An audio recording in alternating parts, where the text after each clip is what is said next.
Magandang araw po.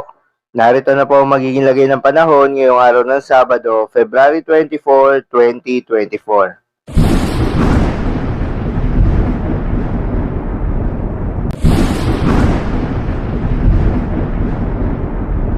Sa kasalukuyan nga, ayon sa pag-asa, muling nagbabalik itong northeast monsoon o hanging amihan at nakakaapekto ngayon sa extreme northern Luzon.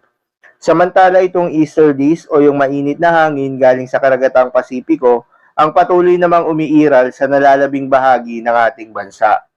Magandang balita naman dahil ayon sa pag-asa ay walang binabantayan na low pressure area o bagyo sa loob at labas ng ating Philippine Area of Responsibility na maaaring makaapekto sa ating bansa.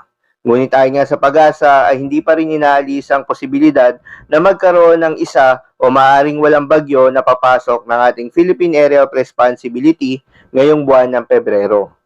At para naman sa lagay ng panahon ngayong araw ng Sabado dito sa Luzon, dahil sa northeast monsoon, medyo mababawasan ng maalinsangan na panahon sa northern Luzon.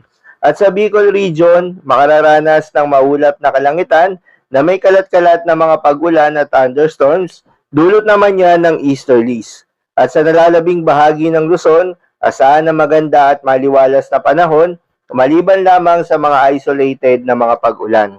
Para naman sa lagay ng panahon sa Visayas at Mindanao, dahil sa easterlies, makararanas ng maulap na kalangitan na may mga tsansa ng pag-ulan, pag-idlat at pagkulog sa Eastern Visayas. At sa nalalabing bahagi ng Visayas, kasama na rin ang buong Mindanao, asahan ng fair weather condition kung saan bahagyang maulap hanggang sa maulap na kalangitan, maliban lamang sa mga isolated na thunderstorms. Kaya naman pinag-iingat pa rin yung mga kababayan natin sa mga banta ng mga pagbaha o pag-uho ng lupa, lalo na yung mga lugar na inuulan na noong mga nakaraang araw pa.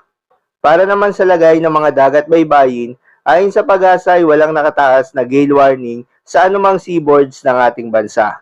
Kaya naman malayang makakapamalaot ang ating mga kababayang mangingisda at yung may mga maliliit na sasakyang pandagat. So yun lamang po para sa lagay ng panahon ngayong araw ng Sabado. Keep safe everyone.